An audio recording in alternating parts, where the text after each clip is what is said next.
Shavua Shalom Tov Lecha, Shavua Tov. et Baruch Haba. Et on Brouchim est, Animtzaim. on est tout ouïe pour entendre une excellente conférence sur le Tanakh. Oui, on commence Oui, ou... oui, on peut commencer, on peut commencer. Yofi. On peut Alors, commencer.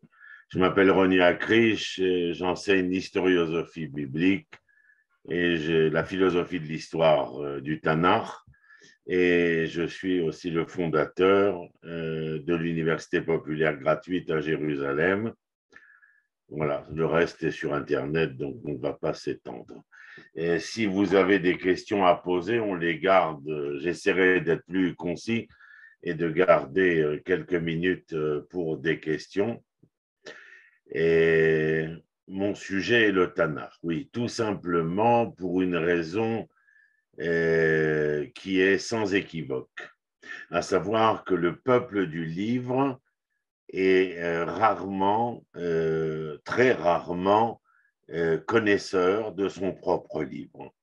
Il y a là quelque chose d'absolument antinomique entre le fait que nous soyons le peuple du livre et que le livre dont je parle, c'est-à-dire la Bible, composée de 24 livres, de 929 chapitres et de près de 1386 pages, soit, comment dirais-je, si ignoré de la plupart d'entre nous. Et c'est de cela dont je veux vous entretenir. Nous savons, à notre époque, il existe différentes approches quant à l'importance de l'étude biblique.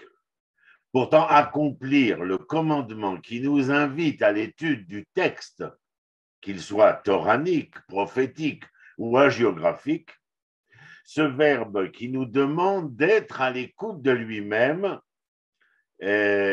continue d'être essentiel, comme je vous le disais il y a un instant. Il va se dévoiler en nous à travers les multiformes de la révélation divine, d'où la nécessité d'aborder l'ensemble de cette littérature-là. C'est là le fondement de l'école que j'appellerais l'école de l'hébraïsme, et entendez par là une volonté préméditée de ne pas l'appeler l'école du judaïsme, mais l'école de l'hébraïsme, surtout dans cette époque où nous sommes de retour. Il ne faut surtout pas réduire l'étude, et c'est la raison pour laquelle je parle d'hébraïsme, il ne faut pas réduire l'étude à des dimensions, je dirais, seulement pratiques, à un culte uniquement dogmatique. Il est à chacun de nous nécessaire d'appréhender l'ensemble des matières de la connaissance et ne point se suffire des débats et autres questions restées sans réponse entre eux dans le Talmud, par exemple, Rava et Abaye qui sont parmi les plus célèbres. Les grands érudits et sages d'Israël à travers toutes les générations restèrent très compétents, il faut le savoir, dans leur approche des profondeurs de la Bible qui, rappelons-le, demeure envers et contre tous les aléas de l'histoire, voulus ou non voulus, la source première et unique à laquelle tous les autres textes peuvent et doivent se référer. Excusez-moi un instant, j'éteins ce téléphone. Dans les générations passées, dirais-je, beaucoup parmi les grands d'Israël appelèrent les fidèles à consacrer du temps aux fameux 24 livres dont je vous disais un mot précédemment, 24 livres que j'appellerais scripturaires, le Tanakh. Ces écrits, ces 929 chapitres, faisaient intégralement partie de leur programme d'études. Ils leur permettaient une rencontre sans ambiguïté avec, nous dirons, les croyances, les idées et le mouvement perpétuel de l'homme. Or, parmi les maîtres restés célèbres, et je ne peux pas être là exhaustif, le Rambam Maïmonide, Yehuda Halevi, le Rambam Nachmanide, etc. Non, on ne va pas tous les citer, il y en a tellement, mais c'est surtout, bien entendu, la période qui marque cela, je dirais de manière la plus probante et le plus foncièrement, c'est le Tour Hazav, c'est l'âge d'or espagnol. comme nous le savons. Mais aujourd'hui, en ce temps de renaissance nationale, la Torah qui se fait jour déborde bien au-delà des 4 coudées de la seule législation individuelle où certains voudraient la maintenir. Il est, à mon avis, à mon humble avis, grand temps de lui redonner ses vrais titres de noblesse, de lui redorer son blason, et ce, grâce à un enseignement, une étude rétablissant l'ensemble de ces livres, dont les 5 livres de la Torah, en lieu et place qu'ils n'auraient jamais dû quitter. Depuis un peu plus de 60 ans, aujourd'hui, oui, plus de 60 ans, c'est peu dire, j'ai dû me tromper en parlant, plus de 70 ans, l'histoire de la nation d'Israël vit des transformations intenses. Le judaïsme se retrouve pour la première fois confronté, cette fois-ci c'est avec intention, le judaïsme, car nous sommes encore et toujours dans ce judaïsme dont le concept est inhérent au concept nominal juif et non pas Israël. Mais ce sera peut-être l'occasion de vous reparler une autre fois, et je ne vais pas m'étaler là-dessus, mais sachez que les choses sont ambiguës et qu'il y a besoin de véritablement essayer d'entendre et de comprendre ce qui différencie l'hébreu, Israël et le juif. Point barre. Et nous nous retrouvons donc dans cet état qui est le nôtre, confronté à des questions qui relèvent directement de cette nouvelle ancienne, comme on pourra Herzl Apneland, le nouvel ancien, nation. Ben oui, nous fûmes une nation, mais nous sommes une nouvelle nation qui est confrontée à des problèmes militaires, sociaux, économiques, politiques et bien sûr religieux. C'est ainsi que la Torah commence enfin à se révéler et à se faire entendre le projet de l'idéal divin. Entendez bien ce dont il est question, car les 929 chapitres nous présentent non seulement les 5 premiers livres que nous appelons la Torah, 4 dictés à Moshe, le 5e écrit par Moshe, il est clair qu'il y a là un projet divin que dans l'un de mes livres, j'ai appelé l'identité morale de l'être hébreu. Il n'y a pas de lumière aux nations, si ce n'est que l'hébreu a été capable et à même de retrouver l'essentiel de son être premier, c'est-à-dire celui porteur de l'identité morale de l'hébreu qu'il est. Mais là aussi, c'est un autre sujet, donc je donne simplement quelques orientations.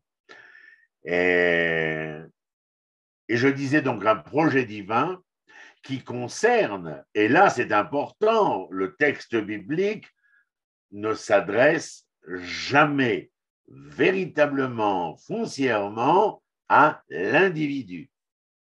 Il s'adresse en premier lieu, d'ailleurs à la première mitzvah, celle de la néoménie, du Rosh Chodesh, dans la paracha de Bo du livre de Shemot, l'Exode, eh bien, est la première mitzvah qui concerne là le peuple d'Israël.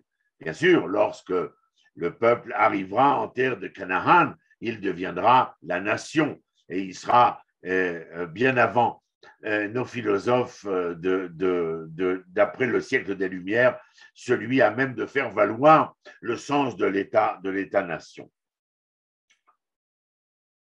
Donc, à mon humble avis et au vu et su de la composition des textes, des chapitres, des livres, l'ensemble de l'étude et de l'enseignement qui est le nôtre doit aborder toutes les matières de l'être hébreu. La pensée, l'éthique, la morale, pas seulement les idées, les croyances et bien sûr le livre source, le Tanakh. Tout ceci est un composite qui appartient à cette totalité plurielle absolument cardinal, essentiel à l'entendement de ce que le projet divin voudrait bien dire. La force des écrits bibliques n'acceptera, à mon humble avis, mais je dis à chaque fois mon humble avis, parce que c'est moi qui vous parle, bien entendu, n'acceptera plus de se laisser réduire au carcan étroit du culte et de la dévotion. Bien au contraire. Elle aspire avec eux à gravir les hauteurs du projet divin et permettre à la nation d'Israël d'illuminer une humanité en attente. Et ce ne sont point quelques élucubrations, mais bien l'essentiel du sujet d'étude. En témoignent d'ailleurs les milliers de personnes qui désirent et aspirent à l'étude biblique sans pour autant contester l'immense apport de l'étude talmudique au patrimoine d'Israël. Il s'agit ici, dans notre cas, dans le cas qui nous concerne, d'un vouloir plus enrichi par un apprentissage de cette incomparable trilogie que sont le peuple, la terre et la Torah. Le peuple, la terre et le Tanakh. Et vous savez ô combien, à propos de ce retour et de ce qui irrigua la pensée des poètes, des romanciers et des hommes en devenir politique parmi les Juifs d'Europe centrale, la plupart, je dirais la plus grande des majorités, étaient inspirés en leur âme et conscience du projet livresque, le Tanakh. Lui, ce livre-là, donc, à travers tous ces textes, rassasie notre faim et repaît notre soif. Même si vous n'avez pas encore véritablement offert votre cœur et votre raison à l'ensemble des 929 chapitres, je vous l'assure de prime abord. Il y a une écriture qui est créative et la diligence et les nombreuses réalisations dans les études sur la foi et la pensée d'Israël qui se font de nos jours, eh bien, révèlent ces preuves ineffables. Le nouvel énoncé de l'étendue de la Torah au sein des yeshivot, par exemple, préparatoires au service militaire, et de ces yeshivot qu'on appelle les hautes, enfin, yeshiva gvoha, les hautes centres d'études après l'armée, les hautes études talmudiques, si vous préférez.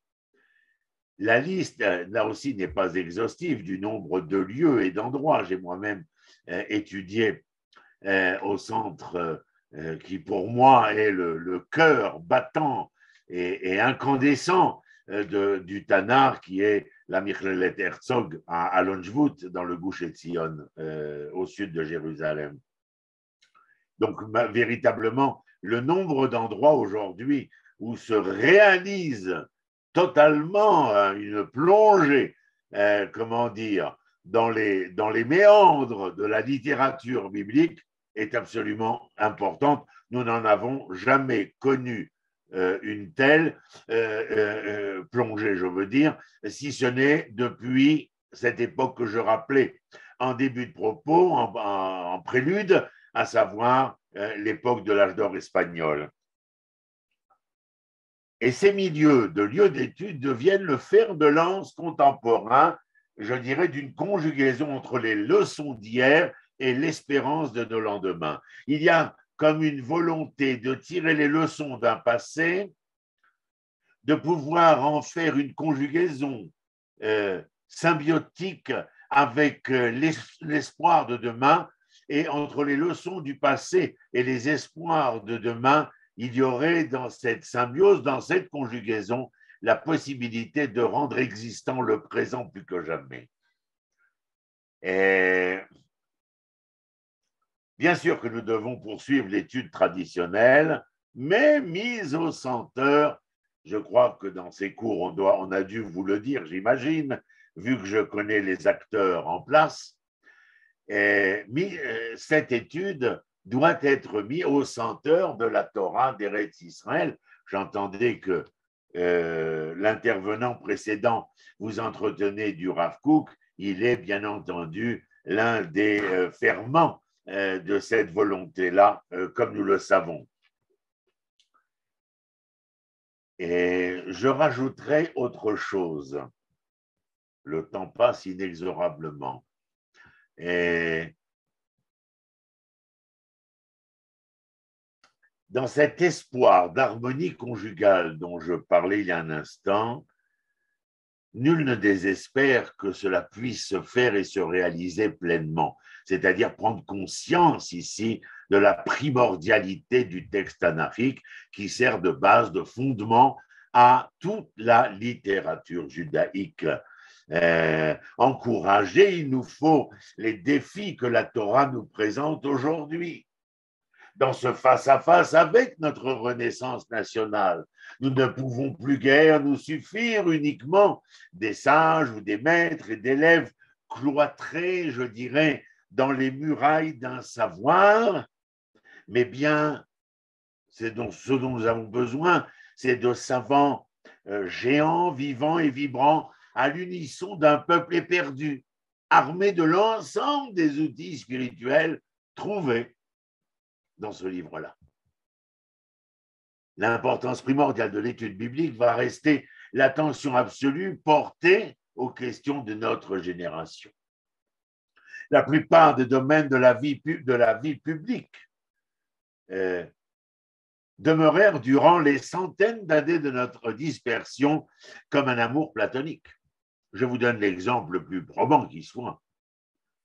Il a fallu qu'une sommité comme le Rav Goren, qui fut grand rabbin d'Israël, mais aussi grand rabbin de l'armée d'Israël, pour se pencher avec d'autres sur les droits et les devoirs concernant le service à l'armée, sur nos faits et gestes en temps de guerre. Nous n'avions pas le seul homme à avoir tenté de dire quelque chose dans les lois sur la royauté et les guerres, c'est le Rambam au XIe siècle.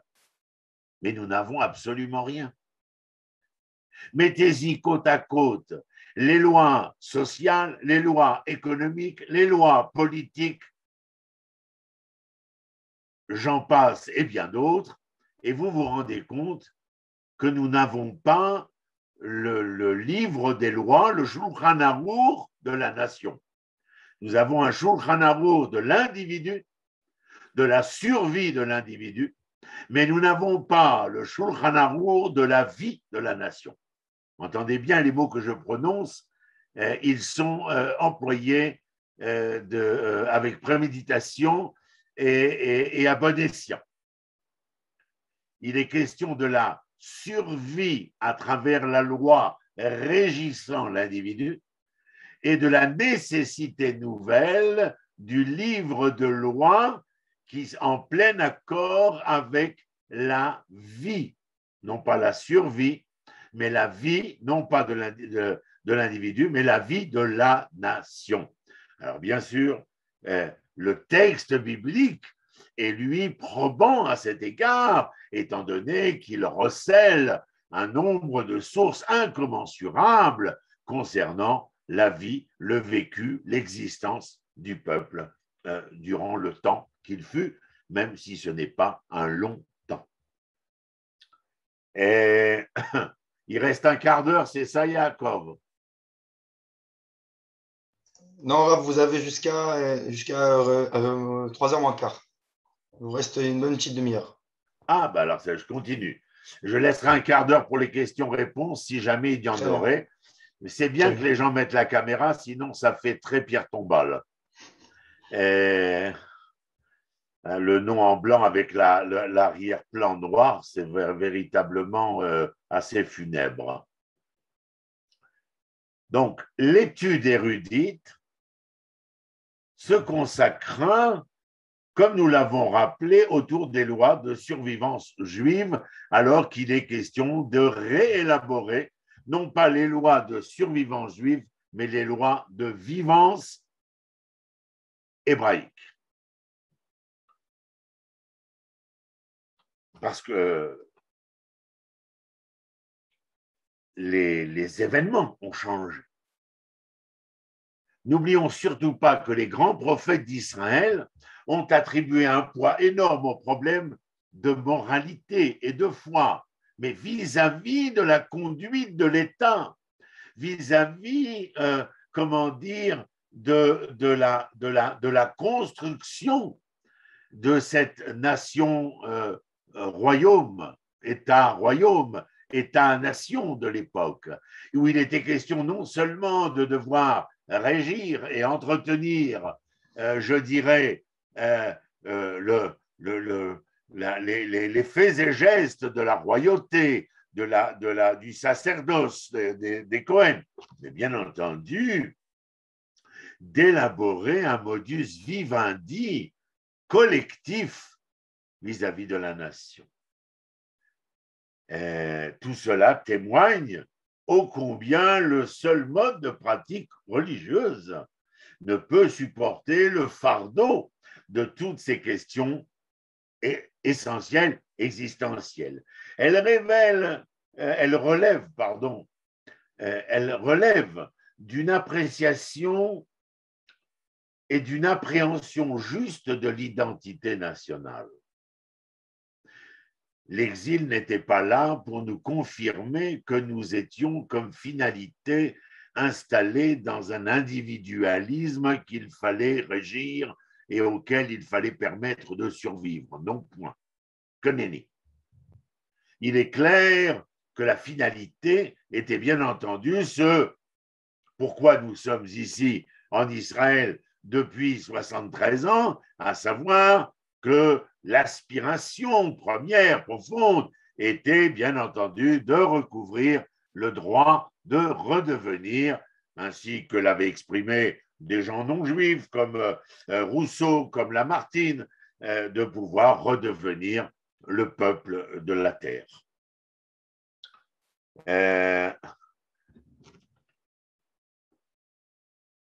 Cela voulant dire, bien entendu, qu'il est absolument impossible de s'égarer dans les chemins ombragés d'une étude qui viendrait se refuser de prendre en compte le livre essentiel. Je vais vous raconter une petite histoire, c'est très court. Deux élèves d'une grande yeshiva Bnei Brak se rencontrent et l'un dit à l'autre: j'ai reçu un cadeau de mes parents hier. Le second de lui dire: et qu'as-tu reçu? Il lui dit: ils m'ont offert un bouquin où il y a plein de citations du Talmud. Alors le second lui dit: ben, montre-moi ce cadeau. Et le premier lui tend le livre qu'il a reçu en cadeau. Et le second de lui dire en anglais: Yahmar, c'est un Tanakh, c'est-à-dire c'est une Bible. Donc vous avez compris ici l'ironie de la chose. On est capable de citer le verset qui est dans le Talmud sans avoir été à même de posséder la capacité essentielle de tout étudiant qui se doit, la contextualisation. C'est inconnu. Et là, le bas blesse, bien entendu. Alors, bien sûr qu'il y a là un mode d'étude qui a été installé, consacré par le monde orthodoxe, qui n'est pas exempt de défauts. Défauts, par exemple, dans son retard avec les rendez-vous de l'histoire divine. La responsabilité en reviendrait, dit-on, dans les milieux bien informés, à une préoccupation exacerbée du culte et une surdité chronique à la parole divine s'exprimant au sein des textes bibliques. Comme si, en étudiant trop le Talmud, nous oublions le propos biblique, sa contextualisation et le message dont il est porteur comme projet du divin lors de sa création.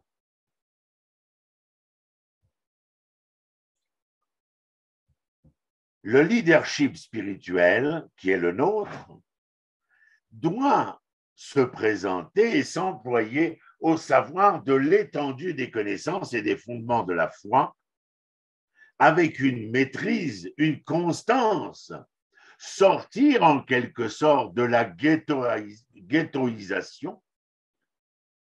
En hébreu, nos enfants disent « Tarshov michutz la kufsa ».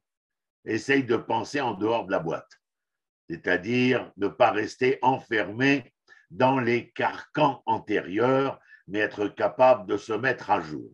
C'est d'ailleurs le but de mon université populaire en Israël et ce que nous faisons depuis 4 ans avec quelques centaines des meilleurs maîtres de conférences en Israël, de tout, comment dire, de tout l'arc-en-ciel spirituel, politique, économique, social que nous trouvons ici.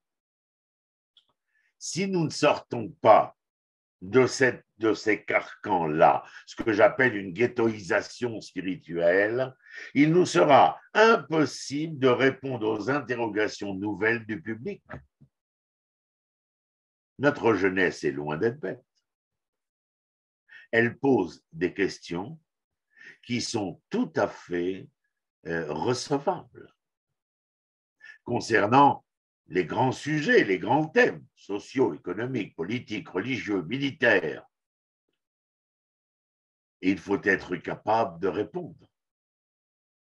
Est-ce que nous avons été confrontés une fois à ces problèmes en dehors du royaume-nation, de l'État-nation qui est le nôtre aujourd'hui? Jamais. Jamais. Donnez-moi un seul exemple. Jamais, vous n'en trouverez aucun. En tant qu'individu, des milliers de ce qu'on appelle responsables, mais jamais au niveau, au niveau de cette dimension nationale-là. L'étude biblique de la Torah et des prophètes, des hagiographes doit devenir le lot quotidien de notre existence si cette dernière vit et vibre réellement à la recherche de cet hébreu, entendez bien ce que je dis maintenant, à la recherche de cet hébreu qui se cache dans le juif que nous sommes encore. Seule cette étude constante et réfléchie fera de nous un peuple consistant, constant aussi, disons-le, et plus conscient de son destin de par les moyens et les contenus que le texte nous offrira sans aucune retenue, si seulement nous y aspirons, bien entendu.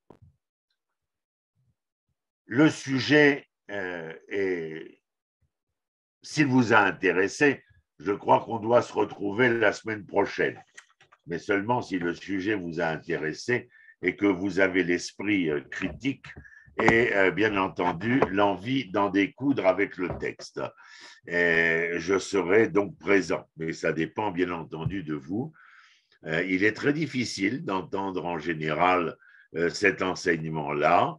La plupart des gens, comme vous le savez, aiment à être, comment dire, dans un certain conformisme, non seulement du quotidien, mais aussi intellectuel et spirituel. Et il est donc, il n'est pas de bon aloi, je dirais, que de venir remettre en cause ce que nous avons remis en cause, mais je crois, encore une fois, à mon humble avis, et heureusement que j'ai nombre de maîtres pour soutenir cela et ne pas m'engager seul, et bien entendu que la position, l'importance, la cardinalité du Tanakh est quelque chose qui doit reprendre sa place et en aucun cas être laissé simplement comme un ouvrage que l'on dira à chaque fois qu'il est le plus édité, le plus vendu, le plus traduit. Comme dirait dans ma jeunesse moi-même, ça nous fait de belles jambes. Il est important, bien entendu, de le posséder. De le posséder, comme je dis à mes étudiants, là et là, c'est-à-dire raisonnablement et sensiblement. Aucune sensibilité sans raison, aucune raison sans sensibilité. L'osmose de ces deux éléments-là est essentielle et en aucun cas, nous ne pouvons défier la réalité qui est celle-ci. Voilà, C'était juste pour vous donner un peu de l'eau de cette source, un peu des gouttelettes de ce torrent. Et maintenant, je vous donne la parole puisque je pense que c'est important avec le Zoom de ne pas faire du frontal. C'est assez dommageable pour l'esprit coquin qui est le nôtre. Merci, Arabe. Je peux commencer par une question que j'ai marquée dans le chat. Est-ce qu'on Oui, peut parler, est-ce qu'on peut parler de deux études parallèles entre le Tanakh et le Talmud qui n'ont pas la même vocation? le Talmud a été écrit, libellé, légiféré à Babel. Je ne parle pas bien sûr du Talmud de Yerushalmi, qui déjà est écrit en hébreu, qui vous donne une autre dimension. Le Talmud de Babel est écrit en araméen, qui était la langue de l'exil, la langue de Babylone, la langue de la Mésopotamie d'antan. Et le Talmud ne se préoccupe essentiellement, particulièrement et ostensiblement que de l'individu. Et donc, si je comprends bien, le Tanakh, comme vocation, vous lui donnerez la Torah de la Malchoute du nationalisme. Eh bien, ce n'est pas du nationalisme, parce que j'ai horreur de cette terminologie-là.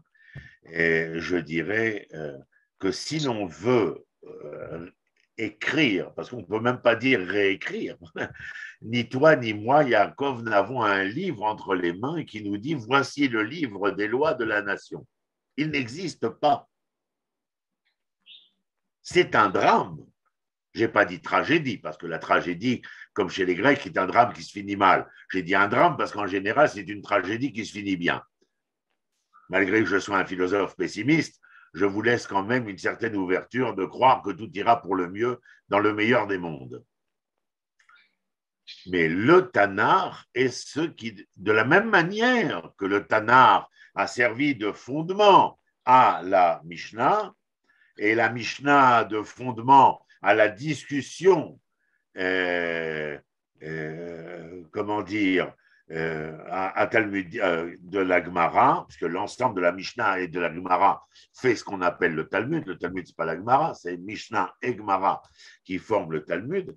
Il y a là, bien entendu, même quand la Mishnah est écrite, quand Rabbi Yehuda Nessi rassemble les différents maîtres afin de pouvoir transcrire ce qui n'était qu'oral, il y a là, comme vous le savez, nous parlons de la fin du deuxième temple, quand l'époque du deuxième temple, après le retour d'Ezra et de Néhémia, n'est pas le retour d'Israël à sa condition souveraine et indépendante, mais le retour d'une partie d'Israël à une forme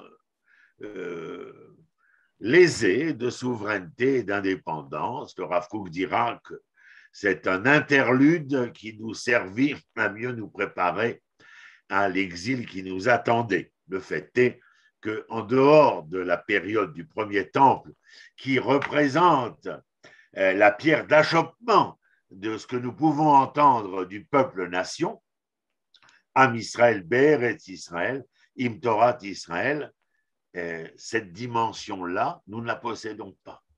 Nous n'avons que ce qui nous a été octroyé, c'est une littérature énorme qui remplit des bibliothèques, mais qui ne parle que de l'individu.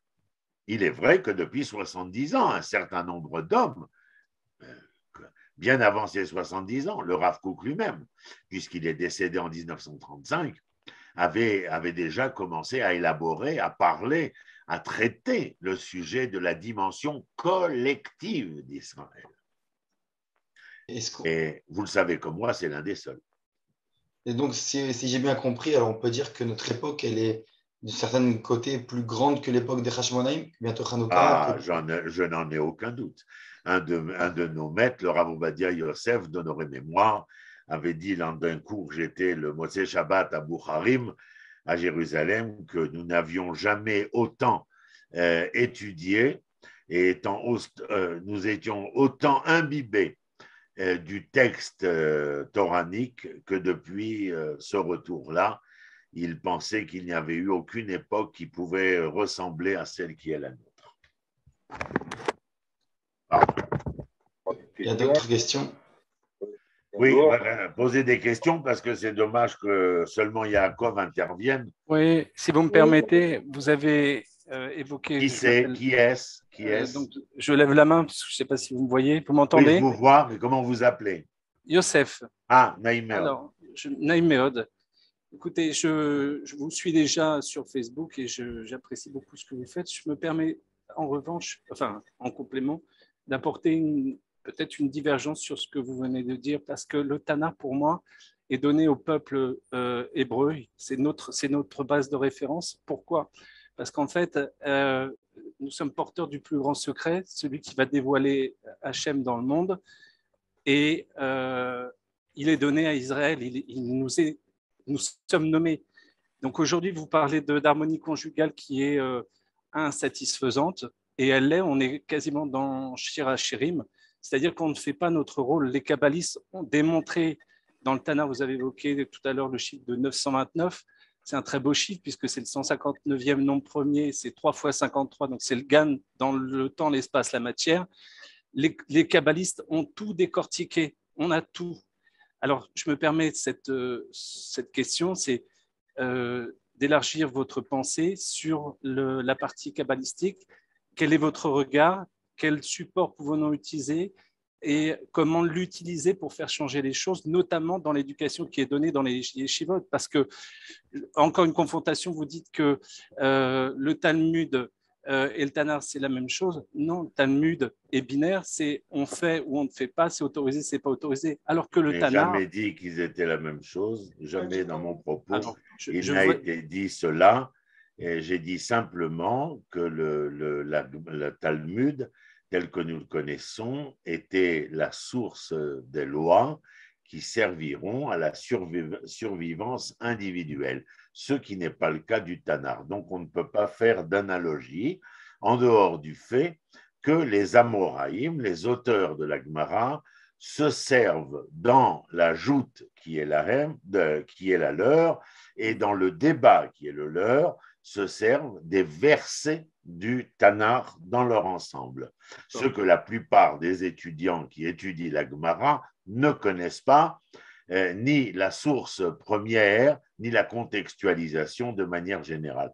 Quant aux côtés de la Kabbale, je serais bien en mal de pouvoir vous y répondre, ayant étudié que 5 années avec un de mes amis qui était féru en la matière, je ne pense toujours pas pouvoir apporter une réponse à votre question, même après ce temps-là d'études.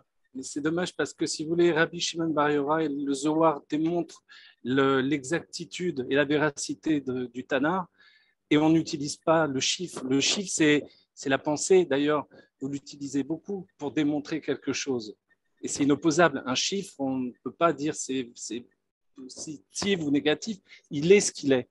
Et l'encodage du Tanakh est démontré par des kabbalistes de génération en génération. Et Youssef, je ne peux pas rentrer avec toi dans une discussion à ce sujet, étant donné que je ne possède pas les savoirs nécessaires pour pouvoir m'engager dans un débat.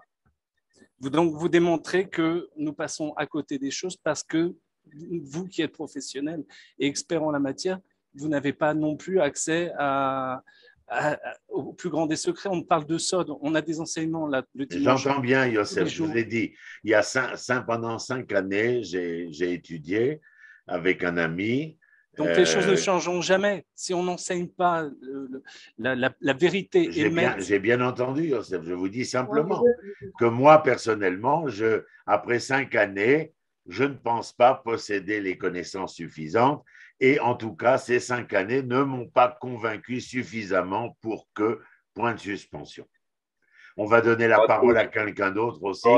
David, c'est ça? Oui, bonjour David. Bonjour à tout le monde. Est-ce que ce processus, en fait, d'harmonisation entre je sais pas comment vous dire, les lois laïques et les lois religieuses, en tout cas, en fait, l'harmonisation de ça ne se fait pas naturellement en Israël. Le fait de par les poskim déjà qui mettent la halakha en place au fur et à mesure, vous avez cité Rabbi on va dire Youssef, et beaucoup d'autres que je n'ai pas toutes ces connaissances, mais Est-ce qu'il n'y a pas une harmonisation qui se fait d'elle-même? Bon, après, je comprends votre propos sur le fait du manque peut-être de donner d'importance au Tanakh, malgré que je ne sois pas sûr que les élèves en yeshiva, de Bnei et tout ça, ils ont grandi avec le Tanakh. Donc, Oui, j'ai ils raconté ont les une moyens anecdote personnels sûrement de qui faire était de faire les liens. révélatrice. Pardon? J'ai raconté une anecdote qui était révélatrice. Oui, que je comprends, qui m'a parlé beaucoup, mais je sais aussi que chacun individuellement, ils ont grandi avec le Tanakh, donc ils ont moyen. Est-ce que vous ne pensez pas, moi, ça m'intéresse tout à fait, les propos de votre université aussi, et est-ce que, c'est ma réflexion personnelle, vous ne pensez pas qu'en fait, que tout en fait, cet équilibrage entre la nation et la spiritualité et tout, elle se fait, je ne sais pas dire naturellement, c'est pas naturellement. David, je pense que ça En va. fait, se fait petit à petit et entre les Je postes, pense que oui, vous avez de raison. spiritualité, quelqu'un qui revient à ses sources. Est-ce qu'il y a, on va dans Je pense que ça peut se faire, David. Il faut simplement que l'ensemble des autorités qui se revendiquent comme étant la seule autorité responsable puissent arriver à comprendre et à entendre que cette harmonisation doit se faire. Ce n'est pas sans mal, pour un exemple que je te donnerai, que lorsqu'il a été question, après la guerre de Kippour, des veuves, enfin des agounotes, c'est-à-dire des femmes dont les maris étaient certainement décédés, mais dont nous ne connaissions pas le lieu de leur sépulture, le Rav Ovadia Yosef a pris une décision comme grand rabbin d'Israël à ce que ces agounotes soient déclarées comme almanotes, c'est-à-dire comme veuves, et non pas comme femmes dont le mari n'est pas certainement. Je te rappelle aussi que lorsqu'il a été question des Éthiopiens, c'est le même Rav Ovadia Yosef qui a tapé sur la table contre l'avis de tous ces responsables dont je n'ai pas besoin de donner les noms et qui ne voulaient pas permettre la décision qui fut celle du Rav Ovadia Yosef, qui était de reconnaître les Éthiopiens de cette époque-là comme étant Zera Israël, c'est-à-dire de la semence d'Israël appartenant à la tribu de Dan, d'après une psycha du XVIe siècle du Ritbaz, Rabbi David Ben Zimra. Et donc, à ce moment-là, nous voyons qu'il y a des hommes qui sont capables de prendre des décisions, mais on voit ô combien, et je ne te cacherai pas que personnellement, dans l'immédiat, je suis pessimiste. Si j'ai un optimisme, c'est peut-être pour l'avenir, mais actuellement, il me paraît très difficile de pouvoir faire évoluer l'événement juif vers la dimension hébraïque qui l'interpelle. Quand je dis hébraïque, je veux parler de cette nouvelle conjugaison entre le peuple et la terre. Nous ne sommes plus à Babel Oued, c'est un fait. Nous ne sommes plus à Bialystok, c'est une évidence. Il faut rayer une fois pour toutes Babel Oued et Bialystok. C'est mort, c'est enterré. Il s'agit maintenant, alors que se trouvent ici 7 millions de Juifs, reconnus dans l'ensemble du concert des nations, comme étant, et c'est intéressant en France par exemple, on appelle Israël toujours l'État hébreu. Aux informations. L'État hébreu étant une nouvelle donnée de l'histoire biblique. Et nous ne pouvons pas, dans cette histoire-là, réfléchir avec les moyens qui nous servirent à résister, à survivre dans un environnement qui annihilait et fourvoyait toute aspiration à la dimension nationale d'un État et d'un peuple hébreu. Mais il y a des choses qui se font, mais aujourd'hui, le Rav Chaim Amselem, qui a écrit deux pavés sur la notion de conversion, est conspué, si ce n'est pas vilipendé. Il est clair que ça va prendre du temps parce que nous sommes tellement tellement ancrés dans ce qui fut que nous oublions envers et contre tout ce qui devra être. Un autre exemple que je peux vous donner, à Tisha B'Av, du peuple juif. Pardon? C'est le challenge du peuple juif et d'Israël, quoi. Oui, mais enfin, moi, je n'emploie pas. Le passé, Le terme peuple juif, pour moi, est un oxymore. Donc, je n'emploie pas le terme peuple juif. Peuple d'Israël, peuple hébreu, oui, mais les juifs, ce sont les descendants de Binyamin, de Yehuda, avec quelques Lévi'im, et ce n'est qu'une fraction d'Israël. Donc, peuple, il n'y a pas ici. Il y a une communauté juive, absolument, mais le peuple n'est pas là. En Israël, nous sommes le peuple d'Israël, les Bnei Ménaché, les je vis en Israël depuis 10 ans, c'est pour ça que je me sens peuple d'Israël sur la terre d'Israël. Ah, mais je ne peux que louer cela. Nous sommes le peuple d'Israël, mais parler de peuple juif, je pense que c'est outrecuidant. Communauté juive, je pense que c'est plus réel, plus joli. Est-ce que quelqu'un a une autre question? Il reste deux questions. Il reste deux questions avant qu'on termine. Voilà, je voudrais. Hannah, bonjour. Oui, bonjour. On va donner parler à deux là. On va donner la parole à Hannah très brièvement et après ensuite à Hannah, Vakasha. Je voudrais savoir, est-ce que vous pensez qu'il y a la réponse dans le Tanar avec Nevim, Ktuvim, etc. Est-ce qu'il y a la réponse pour faire un Shulchan Aruch de la nation, comme vous dites? Est-ce que là-bas, on va trouver les éléments? Je ne pense pas qu'il y ait les réponses, mais je pense qu'il y a les éléments nécessaires à une réflexion commune concernant un livre de loi national. Et la deuxième question, c'est que la place, quand l'État hébreu était nation, il y avait une place prépondérante sur les sacrifices, l'autel, le temple, etc. Quand vous enlevez tout ça, je ne sais pas exactement ce qui reste. Ah ben, il reste le grand projet divin de l'identité morale de l'être hébreu, qui est l'essentiel, le fondamental et le principal. Mais en tant que nation… Je vous renvoie à Rambam dans le Guide des Égarés, chapitre 30, 31, 32.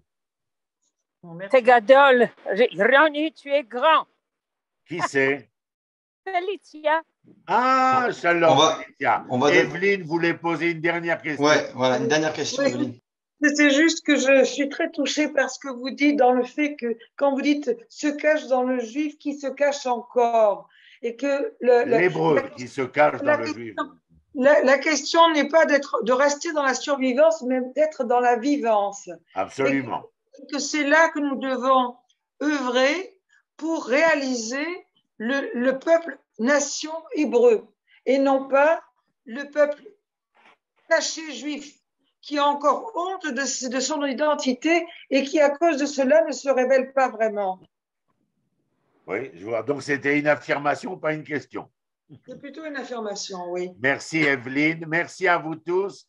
Si ça vous intéresse, eh bien voilà, nous serons présents la semaine prochaine. Je vous emmènerai dans une vision tanachique pour vous donner un exemple de travail sur un enseignement qui était cher à notre maître Léon Ashkenazi, Zichrono Livracha. Nous parlerons de fraternité, mais je vous ferai une introduction avec le premier homme et la première femme et savoir ce que cela veut bien dire dans le monde qui aujourd'hui parle de l'identité des genres et de la parité égalitariste dans ce monde. Merci beaucoup. Merci beaucoup. Merci beaucoup, Ronnie. Bye. תודה רבה, שבוע טוב להתראות. שבוע טוב, תודה.